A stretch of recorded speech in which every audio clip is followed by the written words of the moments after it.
Objective 1.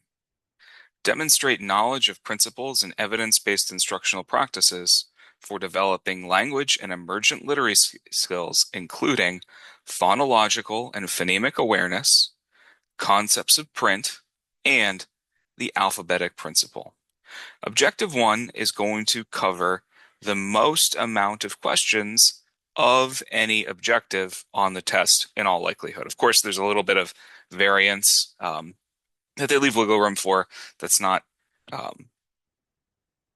100% going to be the most, but it's going to be a huge chunk. So I really strongly suggest that we spend a lot of time on objective 1. And if you feel like you're uncomfortable, keep coming back to this specific objective and make sure you have this stuff. Because not only is it going to help you answer the most amount of questions specifically related to this objective, many of these concepts are going to be tied into answering questions on future objectives as well.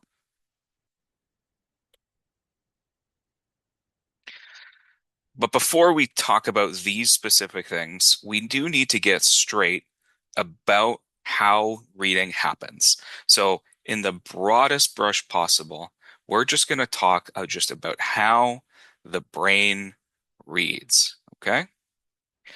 This is the famous Scarborough's reading rope, which you might have seen before. What this rope does is it gives us a model of all of the things that go into reading. And we get this rope analogy because it talks about how they tie in and they become stronger and how we need both of these things to end up with what Scarborough calls skilled reading. We can see that we have these hot colors and cool colors. That's because reading is primarily separated into two large strands. The first being language comprehension, which is just our understanding of language and our understanding of words. This is sometimes called linguistic comprehension. And the other strand being word recognition. And this has to do with the actual print and the decoding and the phonemes. And do we actually understand what we're looking at when we're looking at text? So if we have the understanding of the language and we can pair that with decoding the text, that comes together to form skilled reading. And you'll see that many of these words are going to show up in the objectives, in the 9 objectives for the test: language comprehension, background knowledge, vocabulary, language structure, verbal reasoning, literacy knowledge. These all are the comprehension, the language comprehension pieces. And then in word recognition, we've already mentioned phonological and phonemic awareness, decoding, and sight recognition. So these are all going to be covered in the various objectives. And so we will talk about instruction and assessment and what each of these things are. This is sort of a concept model. It's used in a bunch of different models, but we can talk about we can use this to diagram how reading happens in the brain. So let's start down here in this bottom right corner called orthographic processor. This is just a fancy word for writing. What is the text that we're seeing when we're doing the orthographic processor, and how are we associating with the letters? So you can see this reading input. It's basically like when I look at text, am I recognizing the squiggles and lines? That's your orthographic processor. And what our brain's going to try to do then is go to the phonological processor, because we know that reading letters is going to be associated with sounds. So when we're searching for those sounds, that's going to be in our phonological processor, our listening processor, phonemic awareness. Now, because we know that these sounds, these individual sounds, can be paired up with letters, instruction in that matching is phonics. So here we have phonemic awareness, here we have phonics. And what will happen over time is that as we look at more words, we're going to keep going to this phonological processor to sound them out, right? We're sounding out the words. Cat. And then eventually we see cat enough times, we don't need to sound out cat anymore, and we're going to phase out the phonological processor, and we're going to move much faster right to attaching that to meaning. And as we get faster and rely on sounding out less and become more accurate, that's fluency. Now, when we get the word cat, for example, we're going to need to attach that to that language comprehension piece. And what is that? What is cat? Well, that's vocabulary. What do these words mean? And as we look at the orthographic processor, whether we need to take a detour into the phonological processor or not, we're always going to end up at this vocabulary place and trying to figure out what the word means. Okay. Once we put these individual word meanings together in the form of a sentence or a longer story or even a longer chunk, um, we run that through all the context and we try to make sense of it.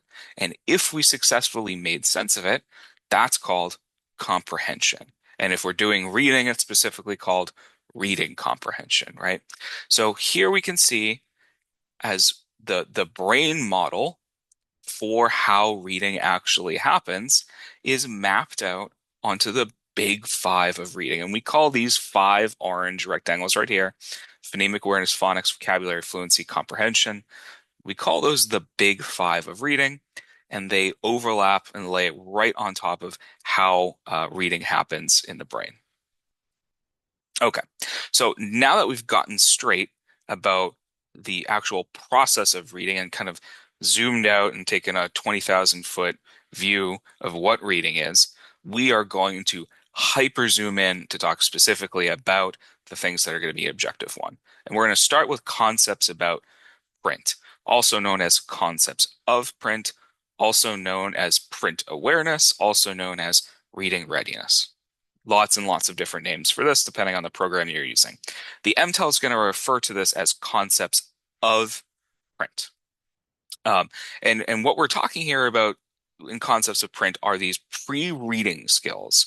What are the things that the student needs to understand sort of prior to their interactions with reading? So things that we're looking for if a student is displaying that they have a concept of print is when you read to them, do they know that the meaning is coming from the book, right? Print has meaning. Do we know that print can be used for different purposes? Do we know that there's a relationship between those squiggles and lines on the page in the book and the speech that is coming out of your mouth when you're doing a read aloud, right? Is there any relationship between what's on the page and what you're actually saying? And then we can zoom in. Do we see that there's a difference between letters and words are separated by spaces and they have a punctuation, right? And we can take a look at the structure of a book. Can we recognize the title, the spine, the covers? Do we understand that stories have a beginning, middle, and end, and that we read from left to right and top to bottom? Okay. And that's what we're looking for understanding. So how we assess that, if you get a question about assessing concepts of print, is we ask the student questions like, can you show me a letter? And we want them to point to an image of an individual letter. Can you show me a word? Can you show me a sentence? Right? Can you show me a punctuation mark? Where's the front? Where's the back?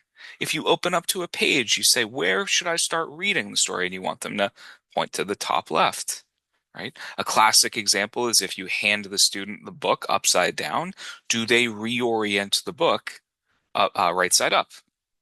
And so you're going to be asking all of these kind of print awareness, book handling skills. These are all called concepts of print, and we consider them something to be taught, in some ways a prerequisite, but also can be taught parallel to these emergent reading skills. So the test will definitely ask you, probably have at least one question about concepts of print.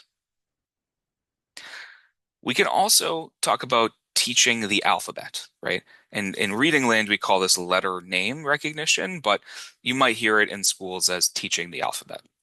And the difference between teaching the alphabet and what we're going to talk about and do with the alphabet later is that we're just talking about the names. This shape is A, and that's what A is. Okay. And we do this, we teach the alphabet, we sing the alphabet song, and we're very often teaching it in conjunction with writing. Okay. So this is where you'll see a lot of sand tables or shaving cream on desks, that sort of fun stuff. You're going to be teaching letter names in conjunction with formation. Now, nowadays, you're going to often see the alphabet taught at the same time in the beginning with their letter sounds. And that's going to be a thing we're going to talk about in Objective 2 when we talk about phonics. But for right now, we can actually separate these out. Again, this is for MTEL purposes. This is not for my recommendation. Uh, you can separate these out and just teach letter names as its own thing and teaching the alphabet. So that is something the test might ask you about. Teaching the alphabet and teaching concepts of print, becoming aware of print, are both these pieces that are going to come together to start to try and establish what's called the alphabetic principle. There will certainly be a question, and very likely multiple questions, asking you to establish what is the alphabetic principle and how do you know if your students have established the alphabetic principle. And this can get very complicated, so I've tried to distill it down into its simplest form. The alphabetic principle is two things. Letters have corresponding sounds, and sounds have corresponding letters. And if they can do that in any capacity, they have established the alphabetic principle. So as long as they have demonstrated to you that they know, even if it's not super accurate, they know that a letter has a sound, even if they get it wrong. They just are looking for a sound, or vice versa. If they're trying to show that sounds and they're searching for a letter, again, even if it's not perfectly accurate, if they are trying to do that, they have established the alphabetic principle. And that is the signal that the student is ready for future phonics instruction, which again we'll talk about. But we have to kind of all come together at this point in emergent reading skills. Is we need to do all this, make the students aware of print, get them the letter names, and so we can establish this piece. And from the alphabetic principle, that is our launching point. I'm going to be showing you questions throughout these videos, and we'll call these checks for understanding, right? And what I want you to do is every time I show you a question, we want to simulate the experience of actually taking the test. So I want you to see the question, pause, read it yourself, read all of the answers, and spend a minute or two trying to figure it out. So I'm going to give a nice long pause, and then I want you to unpause the video, and then I will review the answer with you. So we're going to go through the concepts in the slides. Then we're going to come to a check for understanding. I want you to pause the video, try to answer the question yourself, and then we'll go through the answer together. All right, so here comes my first pause. Okay, the correct answer for this question is C, developing their awareness of left to right directionality. And we can see in the question, the pre-kindergarten teacher is reading the storybook so that they can see the words of pictures. And what does the teacher point to? They point to the line of print. And so you know, based on our previous discussion of concepts of print, that one of the things that we're looking for in students is seeing if they have left to right directionality. So that's why the teacher, that should be in one of the things you're looking for. Okay, concepts of print, letter names, words, sentences, punctuation. Yes, left to right directionality, book orientation. That's all concepts of print. Okay, well, now what does the teacher do? What's the specific thing that the teacher's doing? And in this question, they're pointing to the line of print. Therefore, C is the only viable option because everything else, all the other options would require the teacher pointing to specific letters or specific spaces and that sort of thing. But that's not what the teacher points to. Now, if this is the first question that you're going through, you can see that these questions, again, are applied and they require a very careful reading of the question because many of these things are, in fact, actually, all of them are concepts of print skills. And um, it's not super obvious unless you're reading very carefully uh, what's easy to eliminate, right? A lot of these questions, you can't really apply your classic SAT test taking strategies. You're going to have to just know this stuff solidly and be a very careful reader of the question.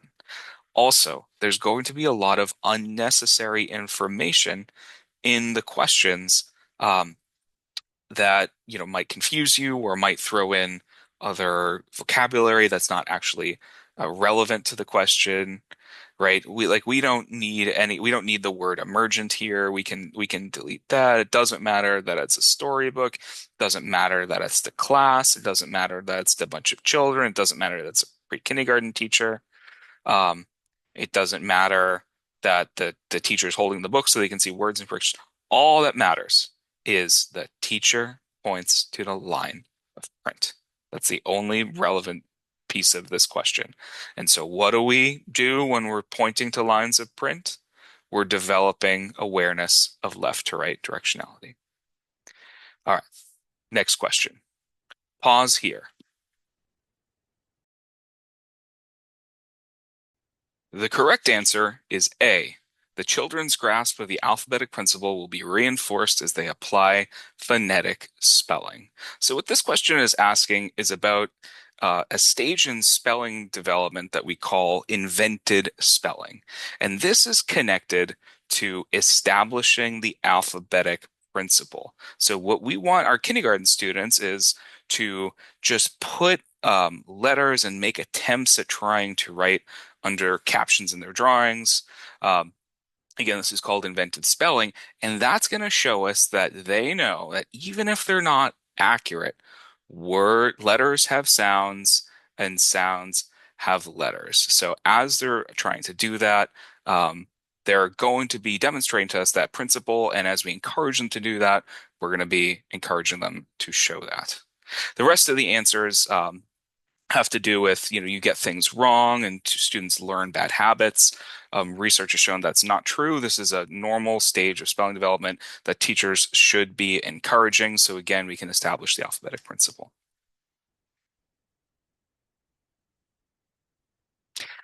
Okay, let's talk about this term phonological awareness.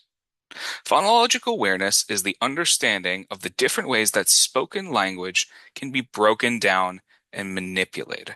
When we're talking phonological awareness, we are talking about sounds. We're not talking about any text involved. They can say it's a common saying that you can do phonological awareness with the lights off because you don't need to be seeing anything.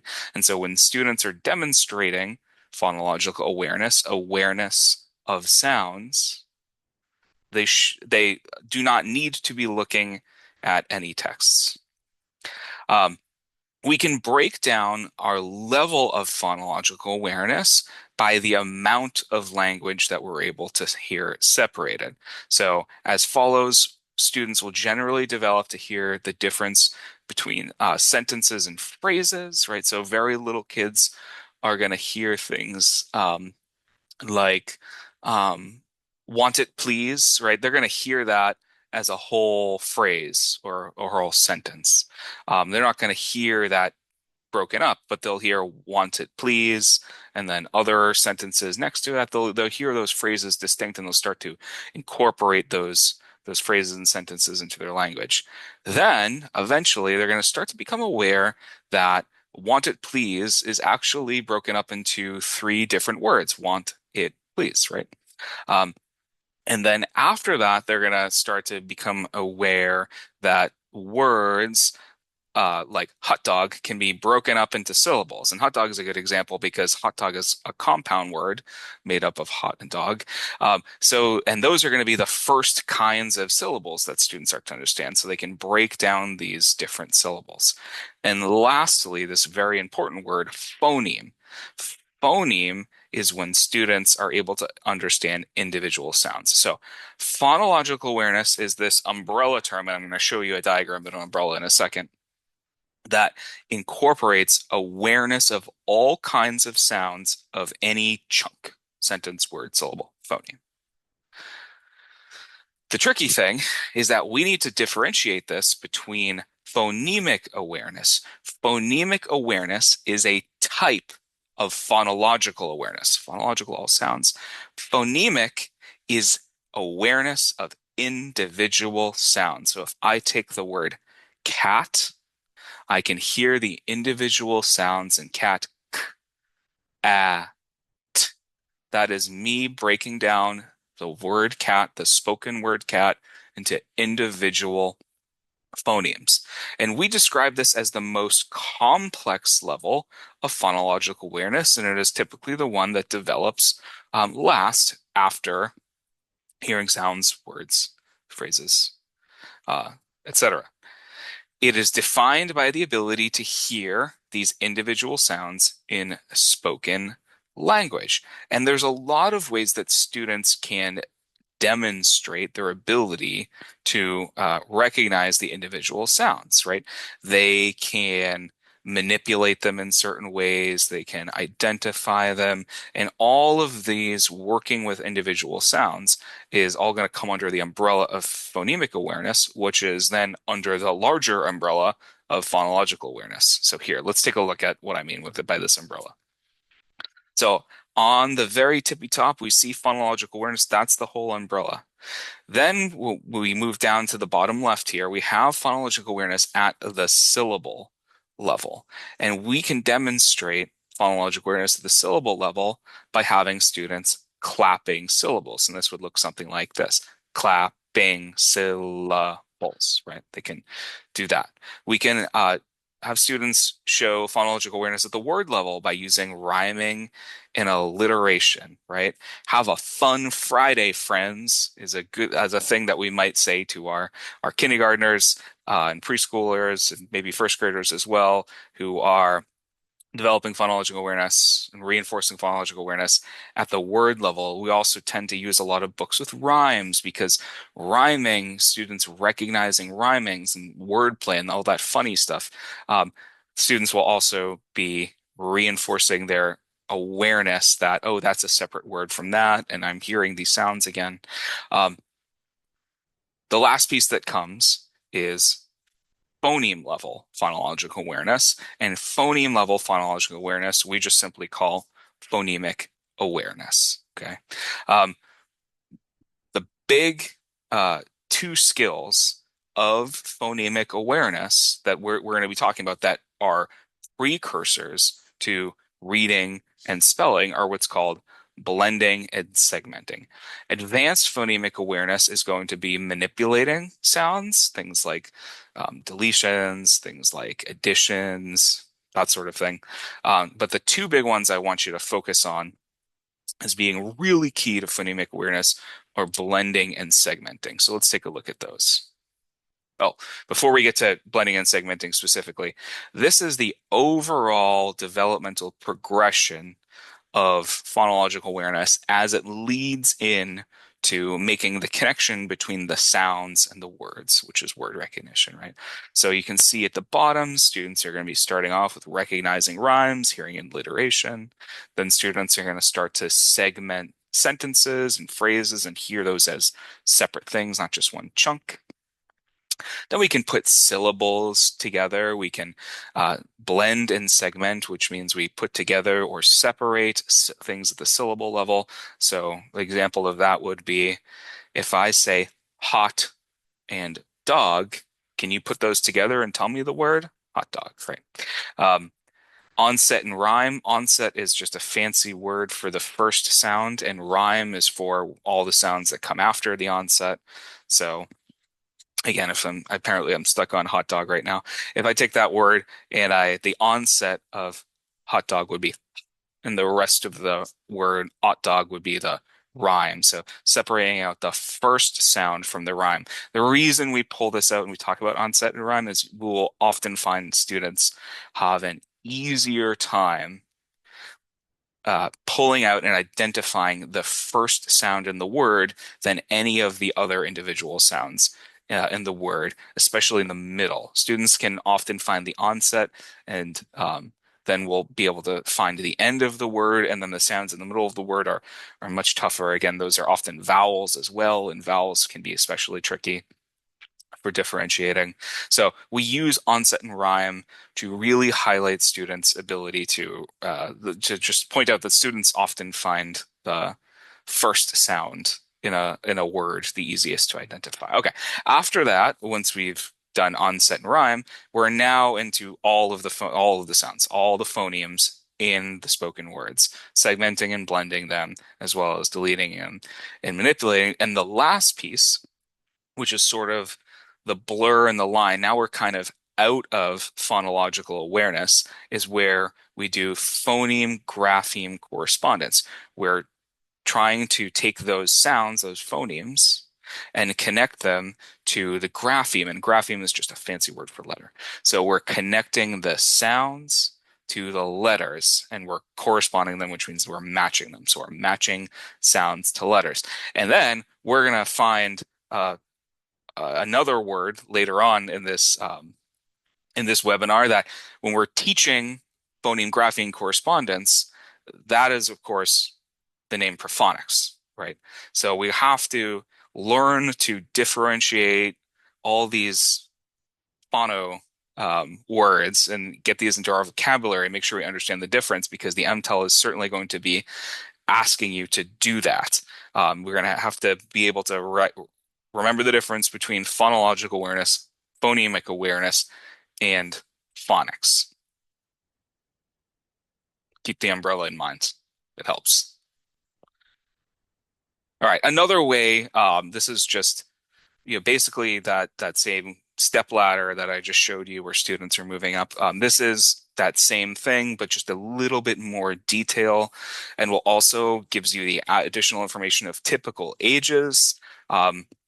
You don't have to memorize the typical ages and match them with these skills for the MTEL. What I think you really need to know is the order.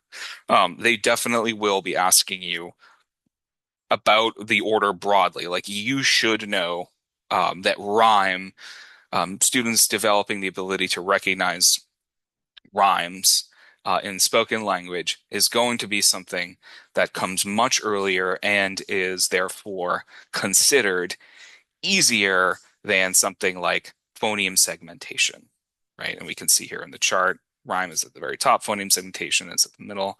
And then we have at the end of this chart, deletion tasks where we're plucking and we're taking longer words like I don't know, foundations, and we're pulling out individual sounds from foundations and then putting it back together. So if I took the word foundations and I deleted the d from foundations and I was left with foundations, right? That would be a complex deletion task that I would be not expecting a younger student to be able to do. Very difficult, lots of fluency in phonemic awareness to be the ability to do that. Okay, so as I said, phonemic awareness, we're going to really focus on two distinct skills as being the important. The first is blending. Okay, blending is bringing sounds together. So if I have a student and I am giving them a bunch of sounds or a couple sounds, what I want them to do is put those sounds back together. That's practicing blending. So if I said, ah, put those together, and what's that word? And they say cat, that shows me that they can do blending. That's called a blending activity. And having students practice that is very important. As I add more sounds to blending, it becomes harder and harder. So cat is obviously made of three phonemes. So I separate those and for the student, and I have them practice blending by putting them back together.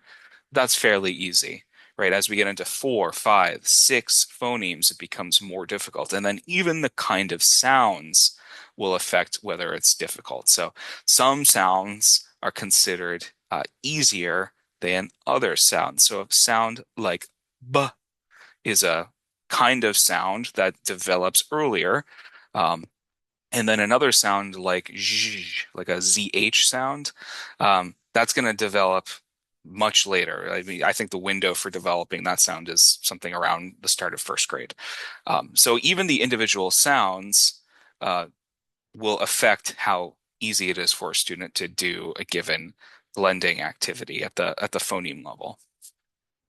Now, the important thing to say about blending and how it relates to reading is that blending is a precursor to the skill of reading. For a student to be when they're reading a text and they come across a word they don't know, what we want to tell the student is to attend to the word and sound out that word. Now, the piece where they're looking at the word and trying to sound it out, that's not phonemic awareness, just to be clear. They're looking at a word, not phonemic awareness.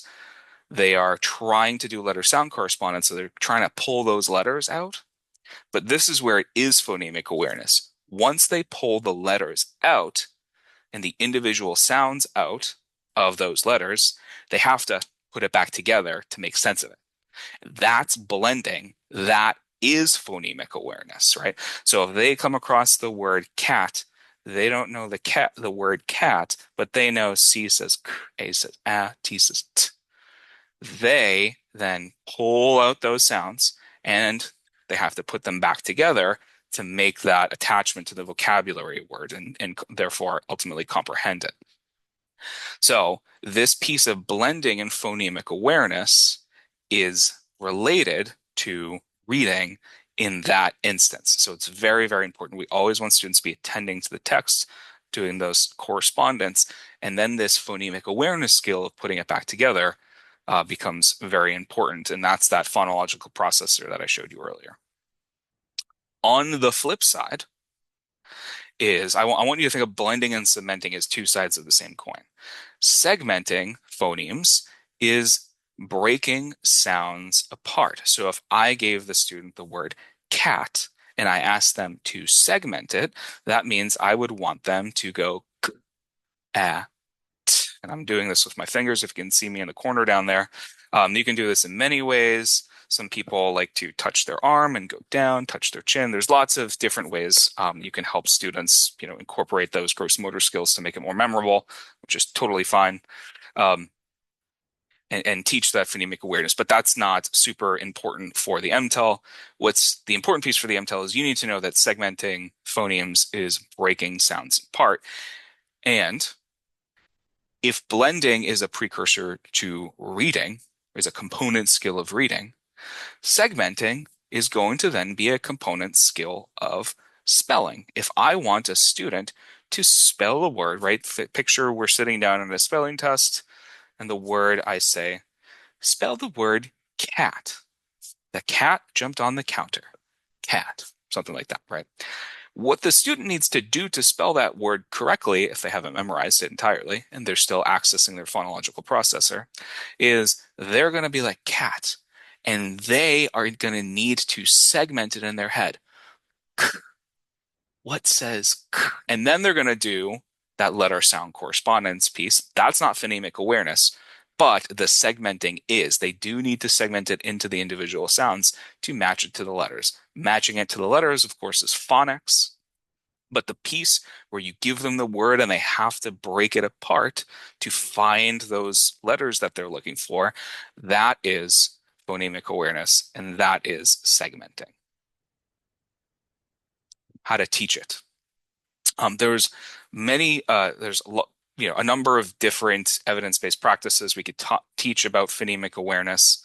I think we should probably, for the sake of this test, I've seen on the MTEL Elkin and boxes pop up in multiple questions. I think you're going to even get a question in this webinar that mentions Elkin and boxes is in the practice test. Elkin and boxes are an evidence-based practice for teaching phonemic awareness. And if you need to, especially when we get to the essay, we'll talk about that much later. But when we get to the essay and we talk about we need to find an evidence-based practice, Elkonin boxes are just a straightforward go-to. And if you know that phrase and you know what they are and you can use it competently, everybody will be able to recognize that you know what an evidence-based practice is for teaching phonemic awareness. Okay, so what is it? We take these little boxes down here. See if you can see my mouse. Okay, you should be able to see my mouse. So I'm working on this left picture here with the sun, and I have these three boxes right here. Those are the Elkonin boxes. And what I want to do is I want to have the amount of boxes available to the student that will be represented by each phoneme, not letter, phoneme. Okay, because of course, you can see there are no letters on this page because we're not teaching text right now. And there are many four-letter words, sorry, yeah, four-letter words that only have three phonemes, like them would be an example.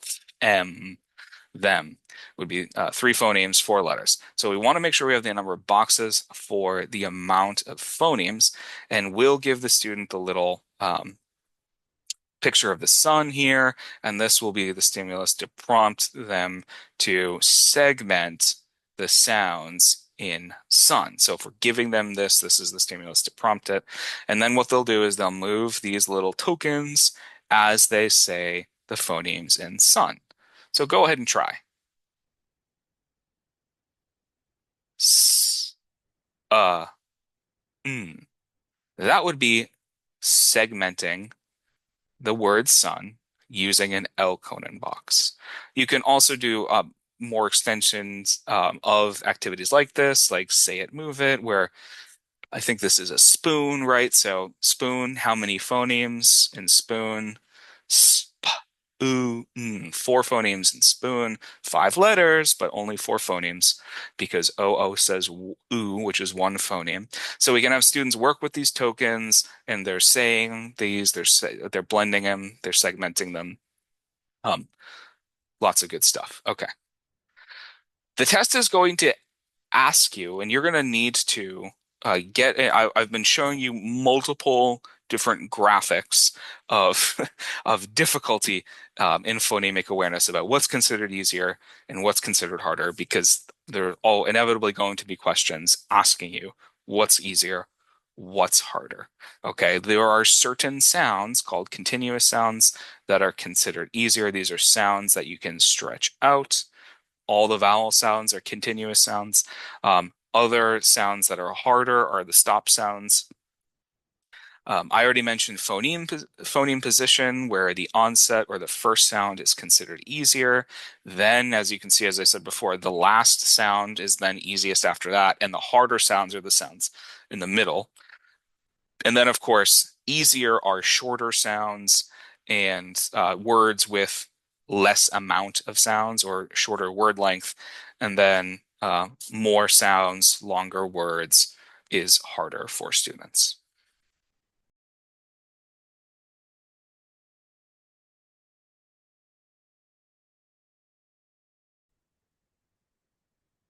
So let's take a look at some questions that relate to phonological and phonemic awareness and blending and segmenting. So we're going to do a knowledge check here, just like before. We're going to simulate the experience of taking the test yourself. So pause the video now. The correct answer is A, stamp. This question is asking you to recognize the difference in difficulty between, well, first of all, it's do you know what phonemic awareness is, right? Can you yourself identify and segment the individual phonemes? So you have to be able to do that as a skill yourself, reading all of these words. So practice that. If that's something you're not comfortable with, you will be asked to do it in the test. Um, so you have to be able to do that accurately. And then you're going to have to be able to also know that uh, a word with more phonemes is going to be the highest level of skill. Okay, it's going to take more skill for more phonemes. So what this question is essentially asking you to do is to segment each of these words and count the number of phonemes. So here we have stamp, st, e, m, p. Stamp is five phonemes, And the rest of these, I believe, have three. K, ach, three, j, three, ch, ace, three. Right? All five letters, but B, C, and D only have three phonemes. A has five phonemes. The spelling doesn't matter because we're talking about phonemic. Yes, TCH is a trigraph. That's hard. DGE is also an unusual irregular spelling combination that we don't see a lot. Chase, silent E's, all more difficult than stamp, which is actually just a CCV word. So the difficult part of this is it's tricky. It's if you're stuck in phonics land, A is the easiest, right? You have to know that we're not in phonics land, we're in phonemic awareness land, and A has the most number of phonemes. Tricky. All right, I want you to, again, read this question and pause here.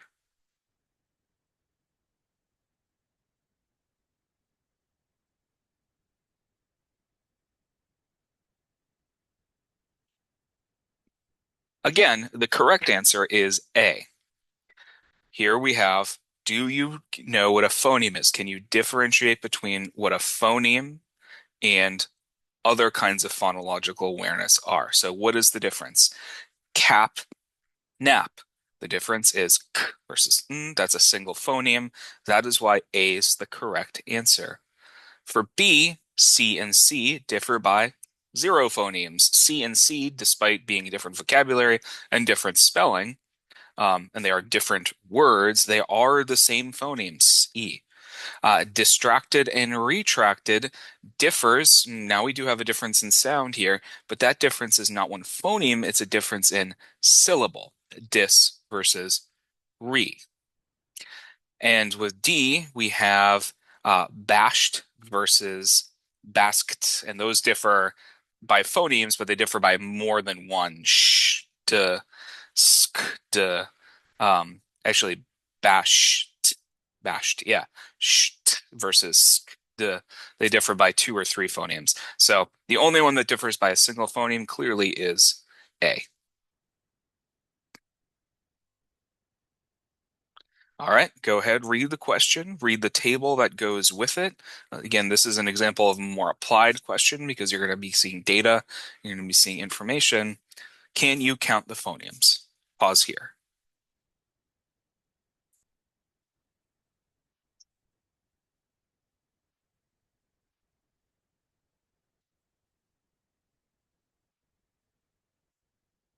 Once again, the correct answer is A.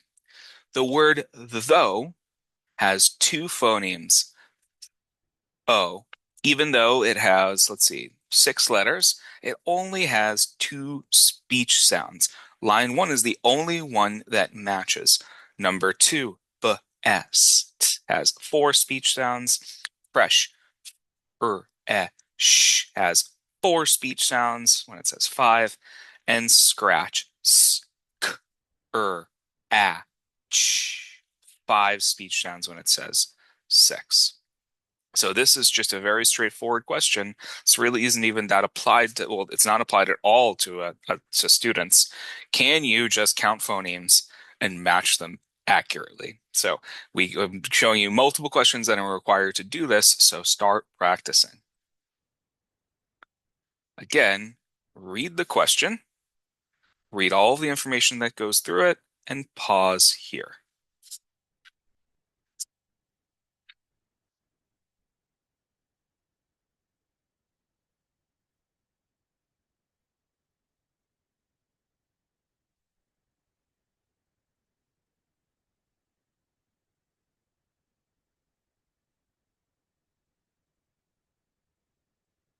Okay. The correct answer here is D, segmenting all of the words in the phoneme sequentially. And the key here is sequentially, right? So this is a very, very applied question. This is one of the more complex phonemic awareness questions that we're going to get because it forces you to make the connection between PA, phonemic awareness, and decoding. So we have the student, they're reading these words and they're making certain kinds of spelling errors. So we can see with the first answer, applying orthographic rules to inflected words, that's not going to be correct because they don't recognize the structure of the sample words, nor the student's spelling errors provide evidence that the student has difficulty spelling inflected words for A. What we have here is a student that is taking the sounds, they're getting all of the sounds, or almost all of them, and they're just in the wrong order. So there's something they're not hearing. They're not hearing the phonemes. The target is form. The student spells it from. They're hearing, they're getting that there's an sound, but they're not attending to the sequence of them. So if we can take the student and have them take the word form and attend to segmenting each individual phoneme, have them practice segmenting phonemes and developing that phonemic awareness, they will be able to then correctly sequence those words, right? So if I have a student that is reading the target word is split, right, and they mix up the I and the L, the way that I get the student to correctly see, they're clearly hearing it pretty closely, right? This isn't way off. Their phonics, their connections are probably pretty accurate. Their letter sound connections, so we don't need to do that. It's just that they're not attending to the sequence, so we have them segment out s, p, o, I, t, and then we have them write each letter that corresponds with that sound in order. Okay, let's segment split. S, S, P, P, U, L, I, T, T. And that's how they do it. So, and that's true for all of these words. They just need to be accurately slowing down and segmenting to make sure they're not missing words in the sounds in the sequence. All right, last question. Go ahead and pause here.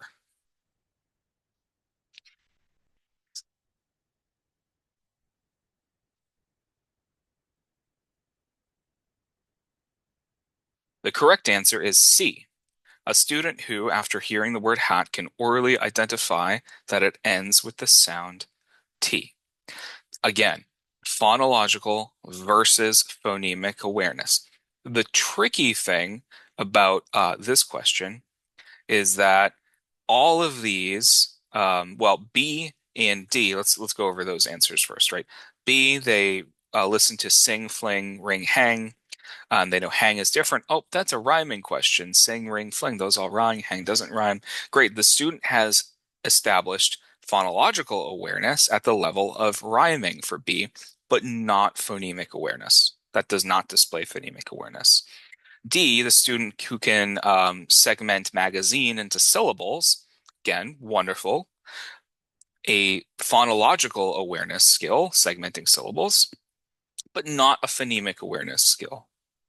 And of course, A is wrong because after being shown a letter of the alphabet, stop right there, not phonemic awareness.